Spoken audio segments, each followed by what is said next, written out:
Coming up on today's show, we're going to react to a Falcons pre-draft visit, get you guys familiar with a potential Falcon. I'm not going to say he's a Falcon just yet. And then we're going to discuss the possibility of Atlanta and Buffalo trading and swapping first-round picks. Now, the unfortunate timing of this episode is I was going to put it out on actual 404 day, but then they signed Antonio Hamilton, so this video got pushed back by a day. So now it's 405 days, so it's kind of lost its, lust, if you will. But hit the thumbs up button. Let's get to 405 likes instead. But let's talk about who the Falcons brought in for a pre-draft visit. According to Bleacher Report's Jordan Schultz, Atlanta met with cornerback out of Toledo, Quinan Mitchell. Now, we don't often see Maction players get talked about going top 10 or let alone even first round, but Quinan Mitchell, I think he fits the mold and he sells the part of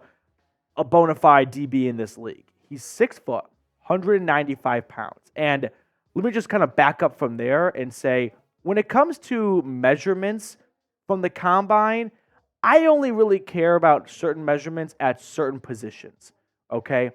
For quarterback, I don't really care how fast you are, right? Tom Brady and Peyton Manning had cinder blocks for feet, and they did pretty well in the league. So I don't care about speed at the quarterback position. But at the cornerback position, I do think that is a position where you can be a bit nitpicky on the size, right?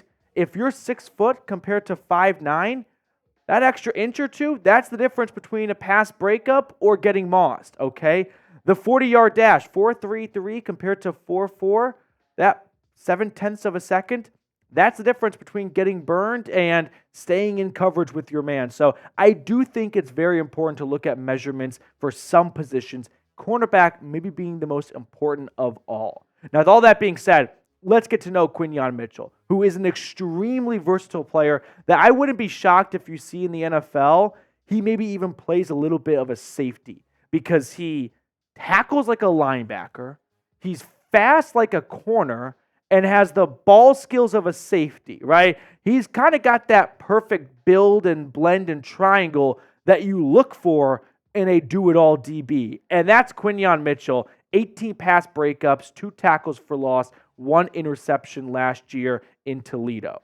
Now, I was looking at some NFL draft big boards to see where they had Quinan Mitchell ranked. CBS Sports has Mitchell 9th. Pro Football Focus, 10th.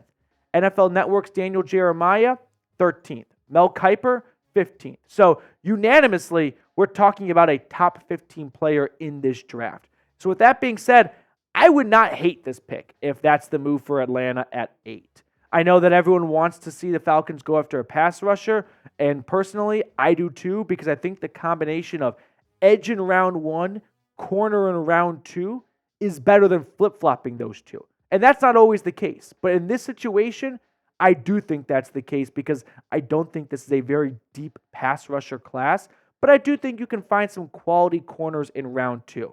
However, Quinan Mitchell is a special player that I wouldn't be surprised if Atlanta goes, we just can't live without him. After bringing him in for a visit and after watching everything he did at Toledo last year, like take a look at the Atlanta secondary as a whole.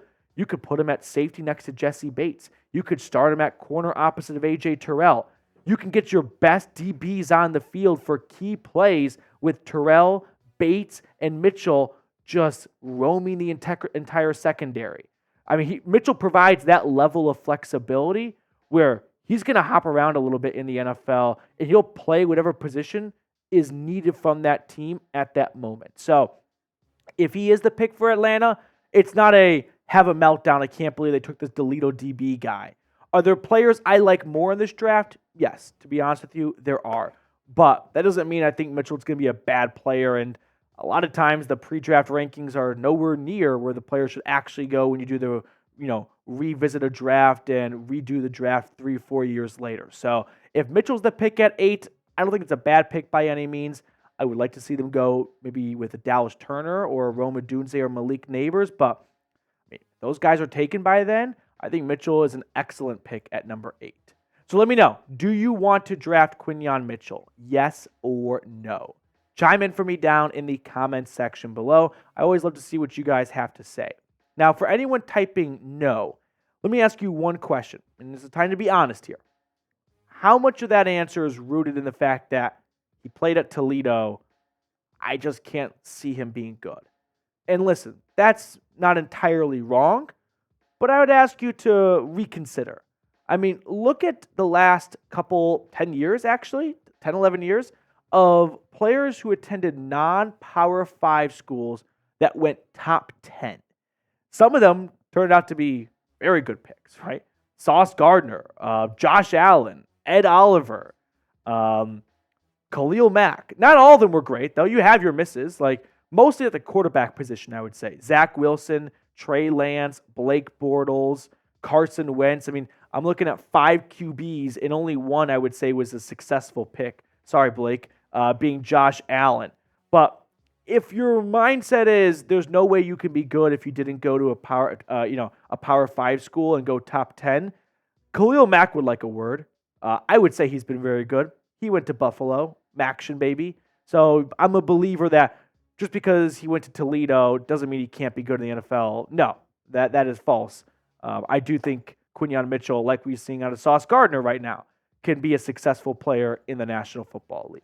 Now, next up on the show, we're going to talk about the possibility of Atlanta trading back after the Bills traded Stefon Diggs away. There's been some buzz in the league that they may be looking to trade up and replace him with one of the top wide receivers. So maybe they give Atlanta a call.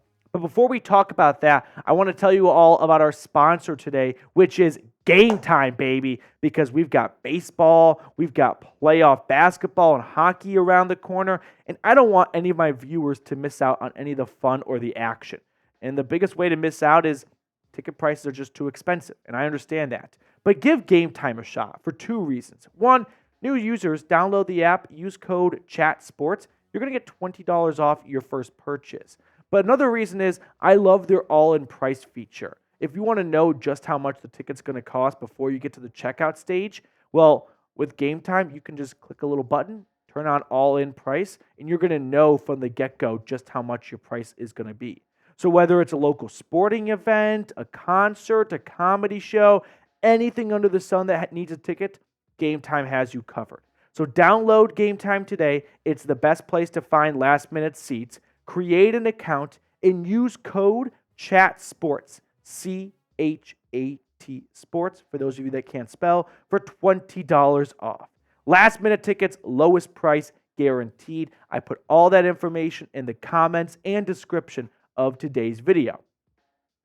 So like we were talking about before the read, Stefon Diggs traded from the Bills to the Texans, and part of me wonders, is Buffalo just kind of raising the white flag for a season, going, we're going to get our books cleaned up. We got rid of a bunch of big contracts with Tre'Davious White, Stefon Diggs, and let's attack 2025 and maybe take our foot off the gas in 2024.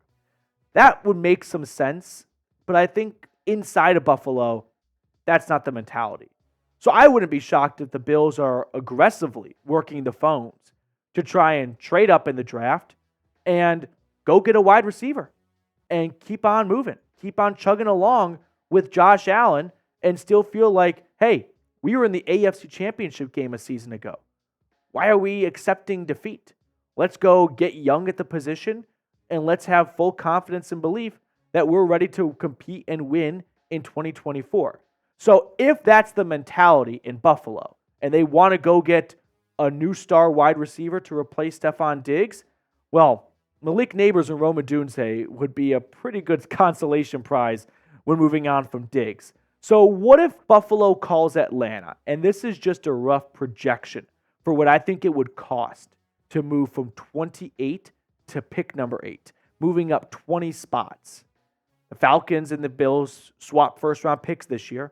And in exchange for moving back 20 spots, Atlanta picks up Buffalo's first-round pick next year and their 4th-round pick this year. The Bills are kind of missing some of their day 2 picks, so those aren't available. They don't have their 2nd-round pick next year, and I don't think Buffalo would part with their 1st and their 2nd this year.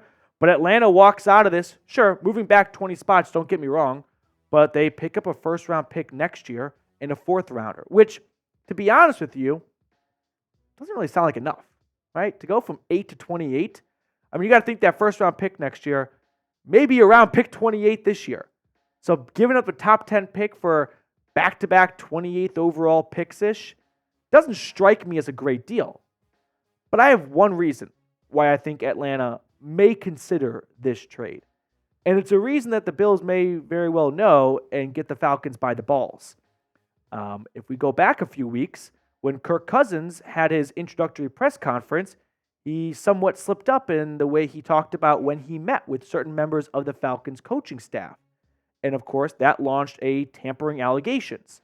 And we saw the Miami Dolphins go through that, and they were stripped of a 1st-round draft pick, fines, and more. So part of me wonders, what if Atlanta is bracing for those tampering allegations to result in the loss of draft picks? And so they are going to be willing to take a slightly below market trade to get future draft picks because they have a bad feeling they may be losing future draft picks. Do you follow? If they feel like the NFL is going to take away their 1st-round pick next year, wouldn't be the worst thing in the world to trade back right now, get a future first, so you still have your 1st-round pick next year via Buffalo. Or if they feel like the NFL is going to come in, take away a 2nd and a 3rd, that's going to stink. But what's going to make up for that? Having 2 firsts. So that may be something that creeps through Atlanta's mind of, if we don't love someone at 8, meaning like we just can't simply live without them, and we just like guys, but we don't feel like one of these players at 8 is a true game changer for us, maybe they're willing to take a trade that moves them back and gives them future draft capital. And if the NFL swoops in and takes some picks away, they're not left with very few assets in 2025. Just some food for thought. So if the Falcons were to trade back from 8 to 28, you're probably wondering who could they get at 28. I went through a couple of potential prospects available at that spot that fit Atlanta's needs. There's a lot of offensive linemen projected to go in this range. I don't see the Falcons going offensive line. They took Bergeron last year. That was kind of the last hole they needed to fill on the O-line. You've got wide receiver A.D. Mitchell, cornerbacks Nate Wiggin and Cooper DeJean, and then edge rushers Leatu Latu and Chop Robinson. Of these 5, the guy that jumps out to me the most would be Leatu Latu, right? I think he fulfills the biggest need for Atlanta, and he comes off an extremely productive season for the Bruins. 13 sacks. I mean, over the last 2 years, 23.5 sacks for UCLA. I don't think any defensive end or edge rusher has that many sacks over the last 2 years. He's 6'5", 259 pounds. He's 4.64, 40-yard dash. Not slow, sure, not blazing fast, but all around, he's a solid athlete. I think some people's lazy assessment of Latu is, oh, he's not very fast, he's not very quick. No, that's not true. He's maybe not the fastest, but just because he's not the fastest doesn't mean you're not going to make a good NFL player. Now, I think he's got the highest ceiling, but also the lowest floor of all the edge rushers in this draft because we've seen the production, right? He had 13 sacks last year. Now, there are some questions and concerns about his injury history at Washington, but put that to the side for a moment and just talk about the player on the field. The ceiling, the production is there, but I also think the floor is low for a reason, and a fair reason too, which is the way he won at UCLA last year. I've got concerns about it translating over to the NFL. He doesn't really stand out necessarily physically at any one spot. So he basically dominated just lesser offensive tackles with a good arsenal of moves, whether it's a bull rush, just driving his tackle back into the quarterback or beating them with quickness and speed off the jump. But when it comes to the NFL, a lot of his sacks came against tackles from Coastal Carolina and Colorado. Those guys aren't playing in the NFL. When he went up against an actual offensive lineman that's going to play in the NFL, Oregon State's Fuaga, he didn't do a whole lot. So that's why I think there's a really high ceiling, but also a really low floor for Latu. And personally, it's why he's not one of my top 2 edge rushers in this draft. But with pick 28, yeah, I'm willing to gamble on a guy who may have the highest upside of all 3 because he's been the most productive of all 3 the last 2 years in college football. So let's revisit this trade idea that I cooked up here. Falcons and Bills swapping first-round picks, and Atlanta gains an extra first next year and a fourth-round pick this year. Would you do this trade? Type A for accept or type D for decline. That will do it for us on today's show. Thank you so much for tuning in. If you're not subscribed yet, I invite you to go ahead and do so. Lock yourself in for the best free Falcons content.